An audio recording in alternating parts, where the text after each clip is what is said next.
শুরুতেই থাকছে রূপগঞ্জে বিএনপির নেতাকর্মীদের মারধরে ছাত্রদল নেতা নিহত।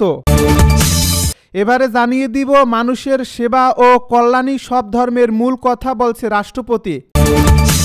আরও জানাবো দুর্নীতির অভিযোগ অস্বীকার করে যা বললেন সজীব ওয়াজেদ জয়। এদিকে ১৩ বাংলাদেশি যুবককে আটকের কথা স্বীকার করল বিএসএফ। আরও জানাবো সন্ত্রাসী হামলায় ছাত্রদল নেতা নিহত। সব শেষে জানিয়ে দিব দেশে সত্যিকারের পরিবর্তনের প্লাবন সৃষ্টি হয়েছে দাবি জামায়াত আমিরের। শুনছিলেন হাতে পাওয়া গুরুত্বপূর্ণ আপডেট সংবাদের শিরোনাম, এবারে বিস্তারিত। তবে তার আগে অনুরোধ রইল ভিডিওটিতে একটি লাইক দিন এবং কমেন্ট করে জানিয়ে দিন ভিডিও সম্পর্কে আপনার মূল্যবান মতামত। আরও জানিয়ে দিন ভিডিওটি কোথা থেকে দেখছেন বা কোন জেলা থেকে দেখছেন। রূপগঞ্জে বিএনপির নেতাকর্মীদের মারধরে ছাত্রদল নেতা নিহত। নারায়ণগঞ্জের রূপগঞ্জে বিএনপি নেতাকর্মীদের মারধরে পাবেল মিয়া নামের এক ছাত্রদল নেতার মৃত্যু হয়েছে। এ ঘটনার জেরে বিএনপির এক নেতা ও তার অনুসারীদের বাড়িতে আগুন দেওয়া হয়েছে। গতকাল মঙ্গলবার রাতে উপজেলার কাঞ্চন পৌরসভা এলাকায় এ ঘটনা ঘটে। নিহত পাবেল কাঞ্চন পৌরসভা ছাত্রদলের সদ্য সাবেক আহ্বায়ক। তিনি পৌরসভার কৃষ্ণনগর এলাকার ইদ্রিস আলীর ছেলে।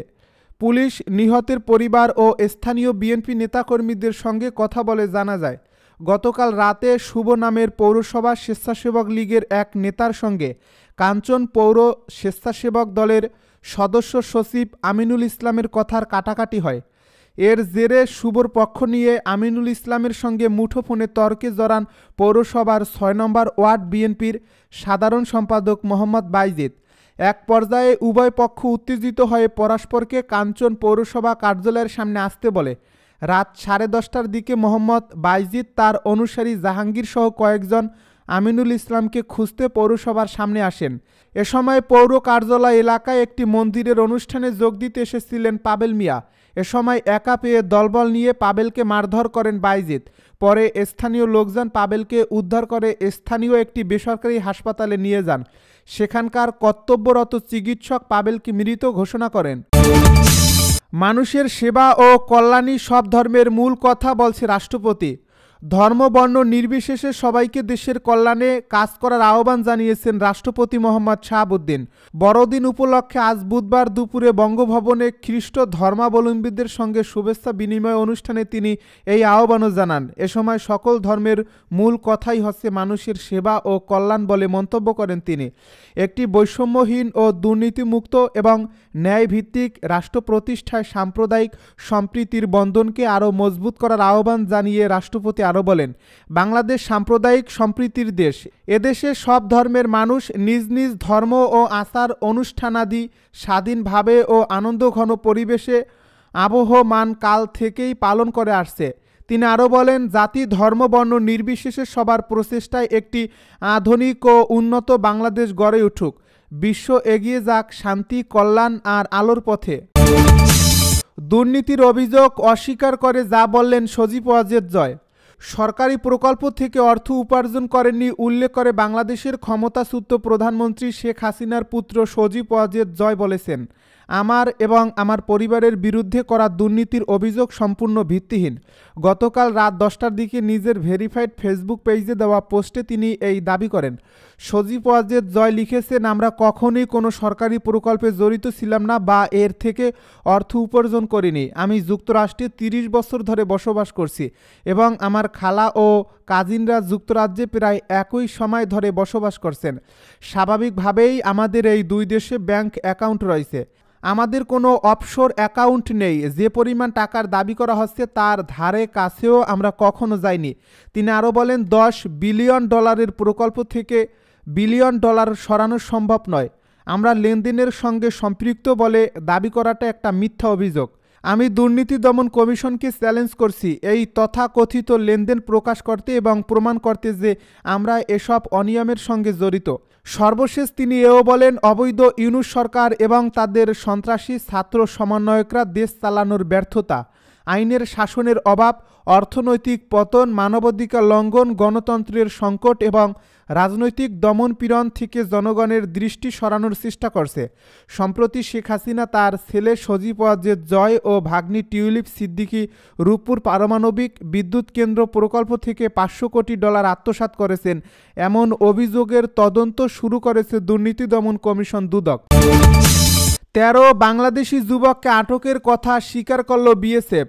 সিলেটের 13 যুবককে সীমান্ত দিয়ে অনুপ্রবেশের দায়ে আটকের কথা স্বীকার করেছে ভারতীয় সীমান্তরক্ষী বাহিনী বিএসএফ 4 ব্যাটালিয়নের কমান্ড্যান্টের সঙ্গে বিজিবি 48 ব্যাটালিয়নের অধিনায়ক আলোচনা করে আটকের বিষয়ে নিশ্চিত হয়েছেন। বিজিবি 48 ব্যাটালিয়নের অধিনায়ক লেফটেন্যান্ট কর্নেল মোহাম্মদ হাফিজুর রহমান আজ বুধবার সকালে তথ্য জানিয়েছেন। লেফটেন্যান্ট কর্নেল মোহাম্মদ হাফিজুর রহমান জানান, বিএসএফ জানিয়েছে গত 23 ডিসেম্বর রাত 4টার দিকে বাংলাদেশের তামাবিল সীমান্তের ওপারে ভারতের ডাউকি এলাকা থেকে বাংলাদেশি 13 নাগরিককে আটক করে তারা। তাদের বিরুদ্ধে ভারতীয় অনুপ্রবেশ ও চোরাচালানের অভিযোগ রয়েছে। পরে তাদেরকে ডাউকি থানা পুলিশের কাছে হস্তান্তর করা হয়েছে। সূত্র জানায়, ভারতে আটক 13 বাংলাদেশি নাগরিকের মধ্যে 9 জন সিলেটের জৈন্তাপুর ও 4 জন গোয়াইনঘাটের বাসিন্দা। রূপগঞ্জে সন্ত্রাসী হামলায় ছাত্রদল নেতা নিহত। নারায়ণগঞ্জের রূপগঞ্জে সন্ত্রাসীদের হামলায় কাঞ্চন পৌর ছাত্রদলের সাবেক আহ্বায়ক পাবেল মিয়া নিহত হয়েছেন। গতকাল মঙ্গলবার রাতে উপজেলার কাঞ্চন পৌরসভা কার্যালয়ের সামনে এ ঘটনা ঘটে। নিহত পাবেল মিয়া কাঞ্চন পৌরসভার কৃষ্ণনগর এলাকার ইদ্রিস আলীর ছেলে। এলাকায় উত্তেজনা বিরাজ করছে। এলাকাবাসী ও নিহতের স্বজনরা জানান, তুচ্ছ ঘটনাকে কেন্দ্র করে রাত 9টার দিকে কাঞ্চন পৌর স্বেচ্ছাসেবক দলের সদস্য সচিব আমিনুল ইসলাম স্বপনের সঙ্গে পৌরসভার 6 নম্বর ওয়ার্ড বিএনপির সাধারণ সম্পাদক বায়েজিদের মধ্যে মোবাইল ফোনের কথার কাটাকাটি হয়। এর জের ধরে রাত 10টার দিকে বিএনপি নেতা বায়েজিদ ও জাহাঙ্গীরের নেতৃত্বে স্থানীয় সন্ত্রাসী বাহিনী স্বপনকে পৌরসভা কার্যালয়ের সামনে খুঁজতে আসে। স্বপনকে না পেয়ে তারা পৌর কার্যালয়ের সামনে দাঁড়িয়ে থাকা কাঞ্চন পৌর ছাত্রদলের সাবেক আহ্বায়ক পাবেল মিয়াকে একা পেয়ে তার উপর হামলা চালায়।